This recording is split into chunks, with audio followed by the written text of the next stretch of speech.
Hey guys, Mel the Train Tutor here again with another sort of product overview, product tutorial for you. And in this one, what we're looking at is these Hirst Arts moulds. Okay, now these are RTV silicone moulds made by a company called Hirst Arts, which is run by Bruce Hirst. And there's a massive range of them. I mean, I think there's about 150 moulds, and they cover all sorts of Gothic, Egyptian, futuristic, all wooden, detailed tavern, floor stones, all sorts of stuff. Now I've got quite a good selection of their fieldstone moulds. I've also got quite a good selection of their large tile moulds. I've got nowhere near as many as I'd like, or as many as they produce, but you know, I've got a reasonable selection. Now we've been casting these up to make this Heroquest tile, this Heroquest board with the kids. Now these, when you cast these up, what they do is they produce these tiles. Yeah, okay, and then the tiles are put together and mounted on MDF, and they produce like rooms like this, and then we paint them up. Okay, you should probably saw Model Makes tutorial on how to do those, how I did those, and if not, I'll throw a link up for that. Now, so that's what I'm doing with these. Now you can get walls and all sorts of crazy details and doors, and literally, go check out Hirst Arts. There's a link in the description, okay? Go check them out because it's really funky stuff. Now, Hirst Arts aren't the only people who make these moulds. There's also a company called Dwarven Forge that make RTV silicone moulds for dungeon crawlers and stuff like that. But I've never worked with them. I've not got any, so I can't really comment on those. But I really do like the Hirst Arts stuff. Okay, now obviously when it comes to casting, you've got these moulds which are RTV silicone. On top of that, the other essential thing that you sort of need when it comes down to products, yeah, is casting powder. Okay, now this is a powder called Crista-Cal-R. Okay, and Crista-Cal-R is an industrial casting powder. Okay, and what I mean by that is it's used by the building industry to cast all sorts of decorative features for ceilings and coving and things like that. Okay, now there's a couple of different plasters that are used for casting. Now, the most common plaster that people know of is what's called sort of Plaster of Paris, okay, which is a very basic plaster, okay. Crista-Cal-R is what's called probably about 5-6 times stronger, okay, than that stuff, which means, you know, this stuff is pretty, there you go. It's snapped, but it's only snapped along the fault line. If I get a solid piece, have I got any solid pieces? I haven't got any to hand, but with these solid pieces, I can only snap those with a pair of pliers, so it's really hard. Okay, the other benefit of using an industrial casting powder is the cure time. Plaster of Paris takes, you know, an hour or two before you can demold it. Okay, you can be demolding this in 15 minutes, yeah, and it will fully cure over 24 hours. Which is brilliant for sort of knocking these out and building up the collection you need to build a dungeon or to build a building or a church or whatever you want to build out of it. Okay, now there are other casting powders depending on what country you're in. If you go to Hirst Arts, go to his frequently asked questions and then go to the last page, he's got a list of sort of international powders. So you'll find the right powder for you, okay, in your country. Yeah, there is another powder that's available and what's called wood and scenic style called Hydrocal. Now it's got very similar properties to this, but they sell like a small cardboard carton of it for about £8-9. Yeah, you can get 25 kilos of this for about £6-7 from your your builder's merchant. Okay, so you know, as always when you're doing this sort of stuff, always look for alternative suppliers. So we're going to cast up, shall we? That's the powder. Let's cast up, eh? Now, what have we got? Well, first off, the working area, this glass table. I am working on the kitchen table, and there's a reason for that. It's because plaster doesn't stick to it. Okay, this is commonly my working area. Casting these things up is a messy job. Okay, so be aware of that. Yeah, you need either to put plastic coverings down to protect the work surface you're working on, because it's very watery, messy, plaster gets all over the place, but I prefer working on glass. Okay, which is why I'm at the kitchen table. Yeah. On top of that, yeah, you need a sink handy because you're going to need access to running water, etc. You're going to need a bin handy because, you know, you're going to have rubbish that you're going to need to get away. There is rubbish in this production, if you know what I mean. It's not a little handful. You'll see what I mean as we go on. Yeah. On top of that, you're going to need something to mix your plaster in. Okay.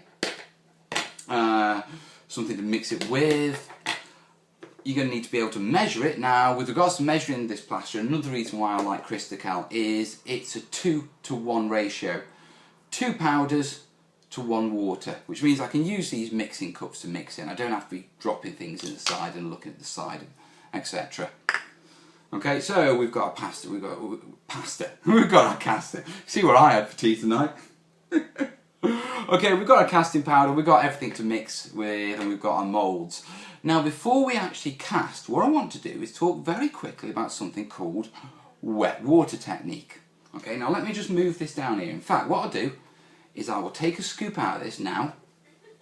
Okay, oh, there's the wife laughing from the other room, something funny's happened. You'll notice I'm not being mega precise because this stuff, there's a bit of forgiveness with it.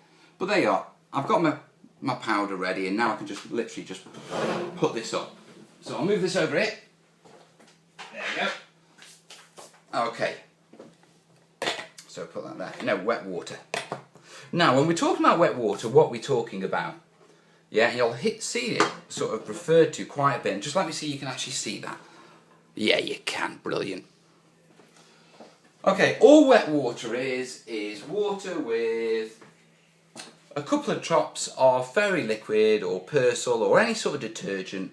Yeah, now remember, dropping this into water makes it a flow aid, and that's what wet water is. It's flow aid. And the reason why it's so good is it helps the bubbles to flow out the mould, so you don't get so many bubbles.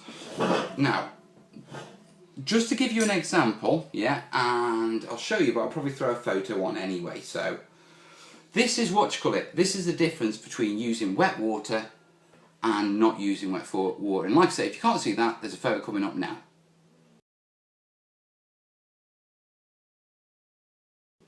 Do you see what I mean?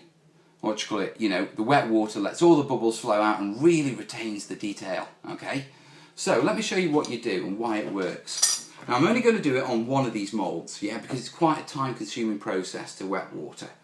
Okay, but basically all I'm going to do is I'm going to do a casting of that, and because it's got lots of little dimples, etc., there's lots of places where little air bubbles can be trapped, so it's perfect to sort of show this off.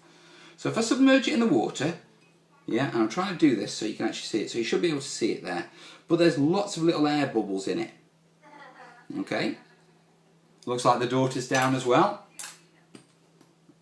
Yeah. So what I'm going to do is I've used a brush to sort of brush off the obvious ones, and now I'm just using a toothpick to sort of dislodge them. And this will take a little time, so no doubt this will sort of fast forward.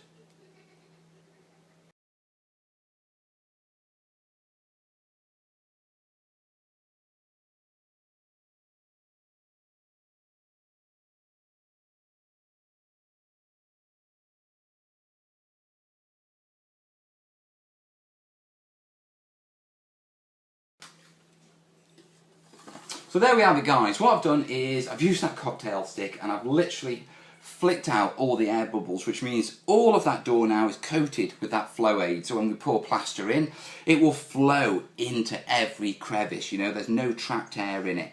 Yeah, and that'll come out in the mould, but you'll see. Anyway, yeah, that's that one done. Yeah, let's put these other moulds in because we're getting ready to actually mix up the plaster now. Okay, so very quickly, let me see, you can actually see all those.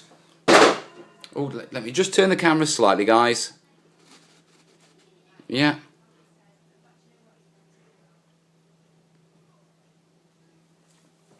So here we are.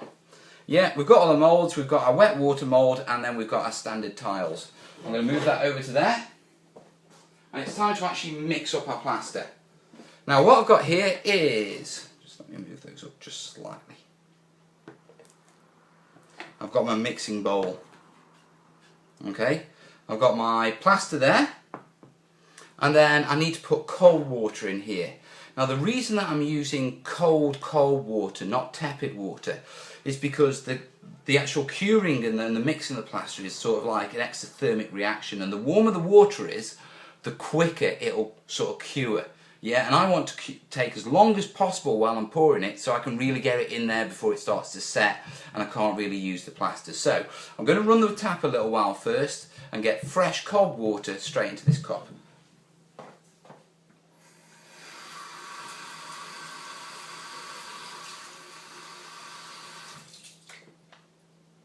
Okay, and here we go. So that's 1 of water to 2 of plaster, or 2 of what you call it, crystal, casting powder. Now, when you mix it in, what I want to do is to make sure it's a really nice, smooth mix, and so I want to avoid big clumps going in.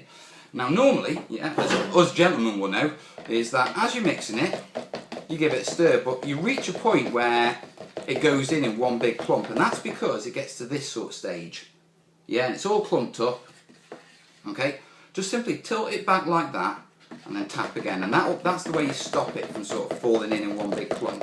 Yeah, every so often just tip it back and sort of get it level so it can come out bit by bit. Yeah, that's it, going well. And I'm hoping this is actually appearing on camera. Right, and then finally, good mix up.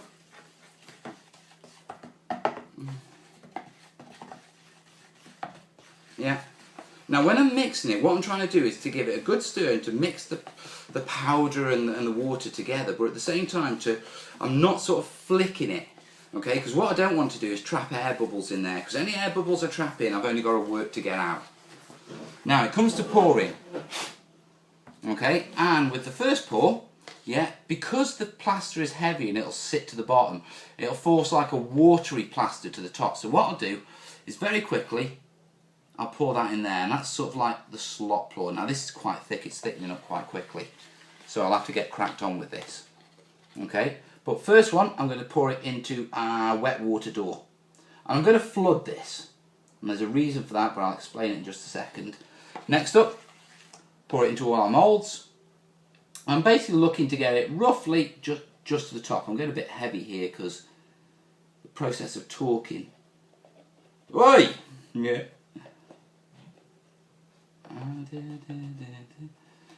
This is not the most efficient way. Normally it's a lot thinner than this, but I've been talking too much rather than moulding.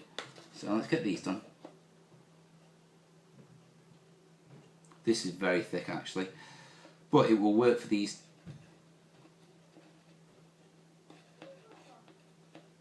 Yeah, and then this one. Yeah, and you can see I'm using the spout to sort of like, you know, work it around, make sure it's in all the corners. Yeah. And then finally, that one.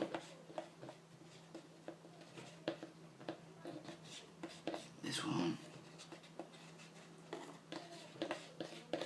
Yeah. Into that one. And then finally, let's just put the rest in there. Now the other thing I need to do is very quickly get water in here before it sets.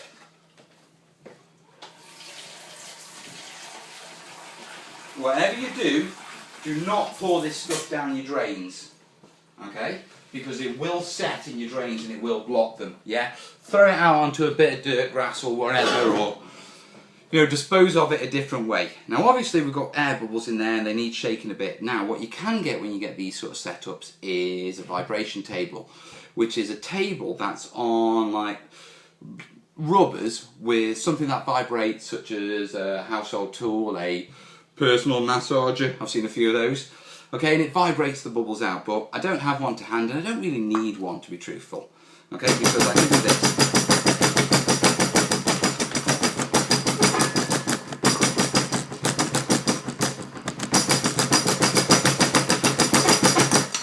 There we go. And as you can see, all the bubbles have come to the top. Okay? Now, the next job I need to do is, obviously, these are too full.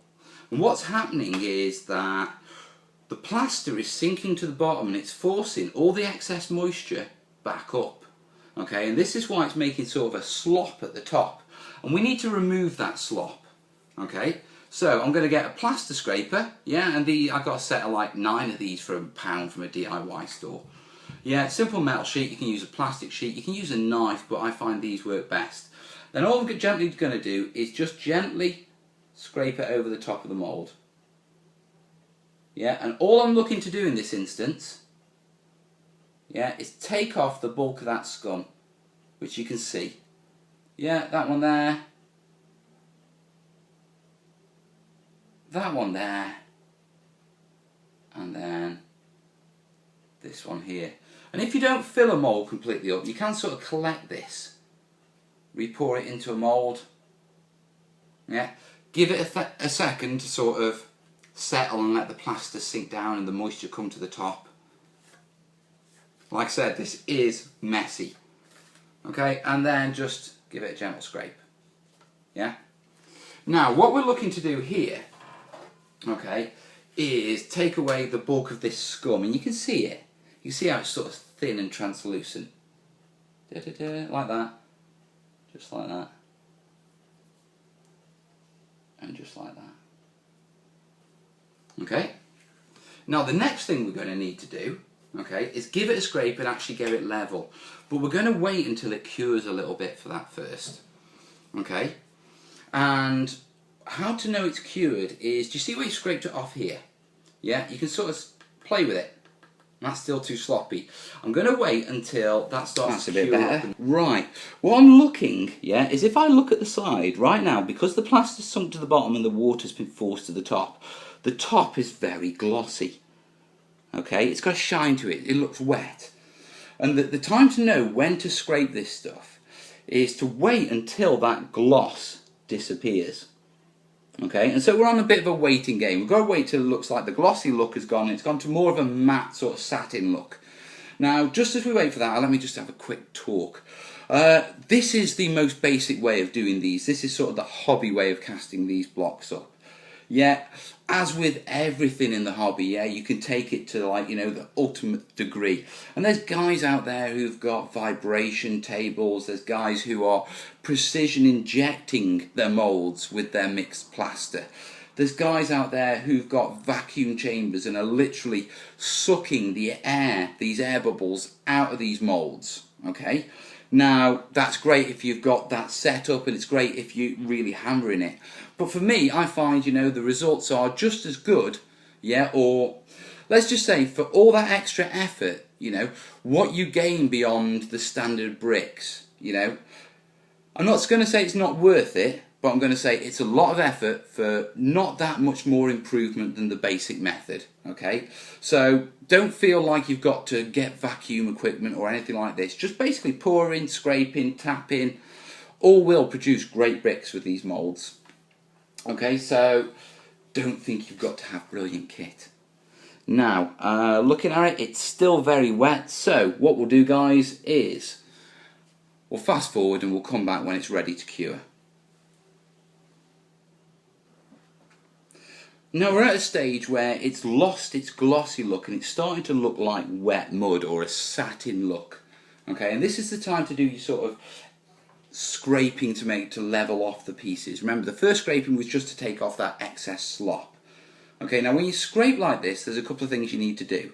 Okay, you need to put them in and then use your scraper and rest it, yeah, and don't press down, just very gently, okay. Drag your scraper across the mould at sort of 45 degrees. Yeah, and that will remove, yeah, just the excess over the top. Okay, and once you've done that, just get your mould again, your scraper again, and then just literally drag it back across.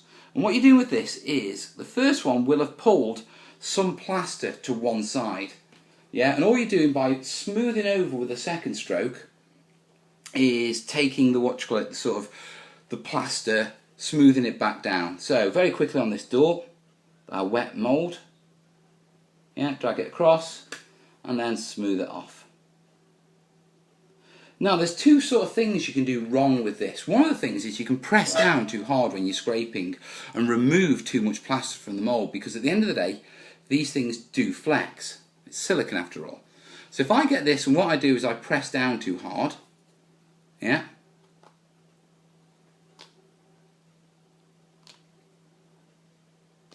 yeah, see how much it's taken off there? Even if I come back across and smooth it, yeah, you should clearly be able to tell a difference from where these are sort of level with the mould and these seep inwards. Okay, so these are poor casts, and when you turn them over and you lay them on a flat surface, these will be uneven, they will be lower than the normal tiles, etc. Yeah, so not very good. Now the other thing I want to quickly show you is what happens if you leave it too long before you scrape. Yeah, and we may have to just fast forward this a bit for this one. Okay, what we're going to do now is very quickly scrape this one because it's been too long, and hopefully what I should be able to show you is what happens if you sort of leave it. So, very quickly do a scrape. Oh, actually this probably isn't the best one. Actually it's not, yeah, that'll do. Right, you see it's a lot thicker than usual. Now the other thing to notice is as you scraped it, although you could scrape it, you see where it's sort of like torn and it's wavy. Okay, that's because it's sort of moving in moves as you force over the resistance. You have to increase the resistance to scrape it, and so it sort of gives way in little stages. Yeah, you can also see these tracks which are caused by tiny dried particles in the surface. Yeah, getting caught up by the scrape and then getting dragged along. Now, of course, yeah, you can sort of attempt to smooth it off, but you're not going to be a winner really. Okay, but what to take from this is, you know, this is the proper way to scrape it. 45 degrees, very little pressure that way, then a smooth off the other. Yeah, this is what happens when you press in too deep and you're too heavy-handed with it. Okay, and this is what happens when you leave it too long to scrape. Okay, so remember the scraping, it's very crucial. It's about 5 minutes in. Okay, every powder has its different sort of scraping times, you know, it's different curing times, but generally when it goes from gloss to sort of satin, that's the time to scrape. And if it goes completely matte, yeah, you're too late. Right guys, the next thing we need to do is just simply wait for these to demold. Yeah, so we'll come back when these are dry and we'll demold and have a look, eh? See you in a sec, guys.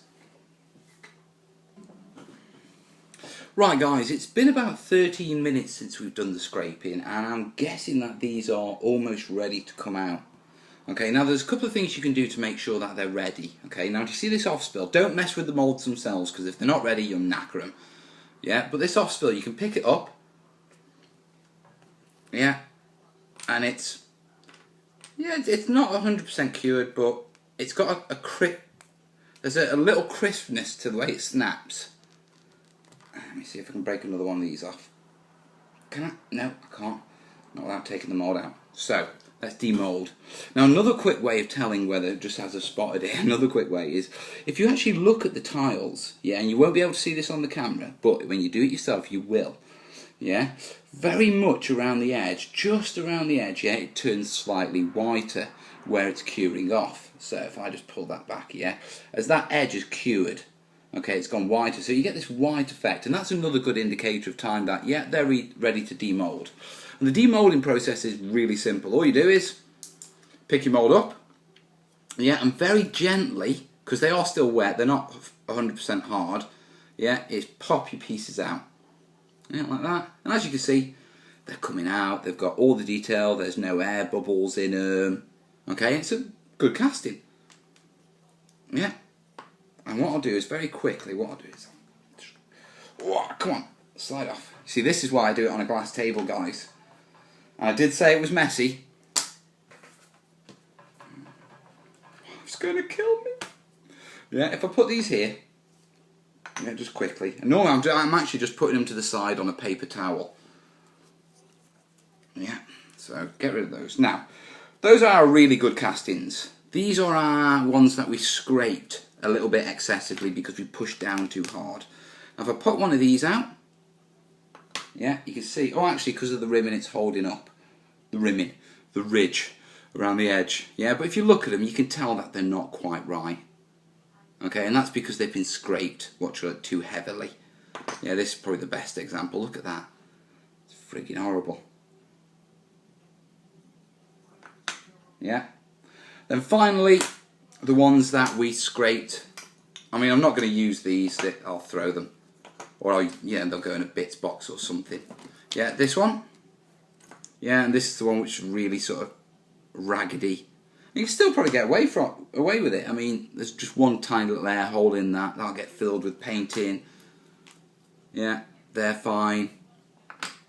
So as you can see, even the ones that we sort of like left a little late in it, etc., still come out okay. You can use them, but you know, stick to a proper method of scraping. Don't press too hard. Scrape off, and make sure you scrape at the right time. Now, I did say it was messy, and it is. as you can see. But I just want to clear off a little bit of area.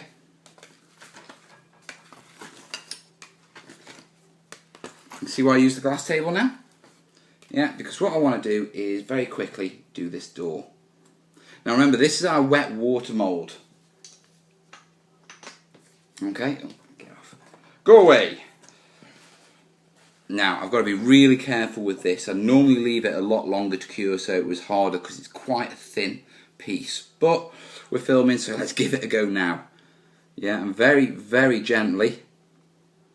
Very gently. Very, very, very gently. Yeah, now this is the moment of truth, okay? This is to see whether our wet work, yeah, I did it properly and I didn't miss any bubbles. Oh, I missed a couple on that edge. Do you see them? Which surprises me that I missed those couple because they're actually on the flat. I wasn't looking carefully. It's when Willow came in and gave me a kiss. But as you can see, in all the dimples, yeah, they're fully there, yeah, compared to the other piece. Now one other thing is this is a completely cured piece. Look at the difference. Yeah, do you see that? I hope you can see that. Yeah, oh God. There's a real difference in the shades of these pieces. Okay, because this one contains the moisture content if I tap them.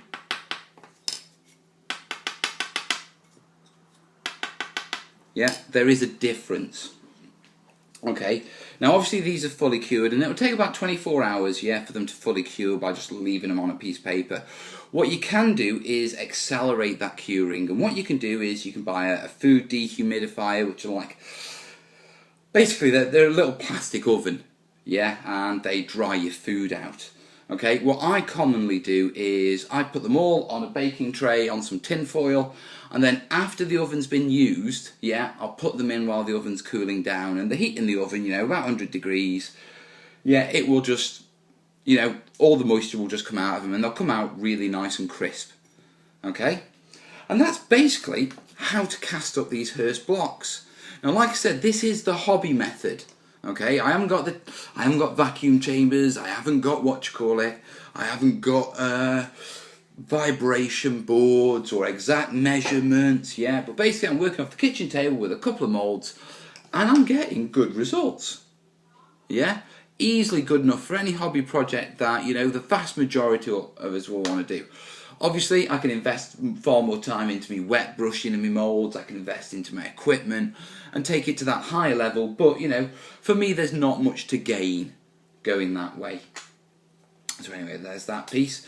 Very quickly, finally, yeah, that's basically how to cast them up. I think I've covered everything. I hope I've covered everything, and if I haven't, you'll probably see a note sticking up on the screen now saying I didn't talk about this, because I'm a muppet. Anyway, guys, listen, I hope you found that useful. I hope you found these things cool, because they are, mate. They really are. Yeah, obviously more of this to come as we build our Heroquest board. I'm working on a dice tower, so I'll show you that, and, you know, there's all sorts of funky stuff going on.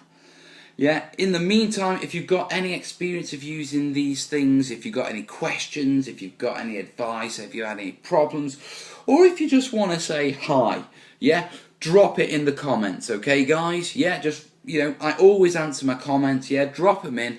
And listen, also, once you've finished watching this video, make sure you go down and look at the comments, because there's always good stuff in the comments, guys. Right, guys, it's quite late now, so I'm going to wind this up, yeah, and then hopefully I'll be seeing you soon. Listen, guys, you have a cracking night. I've got a few last things to do. All the best. See you soon. Ta-ra.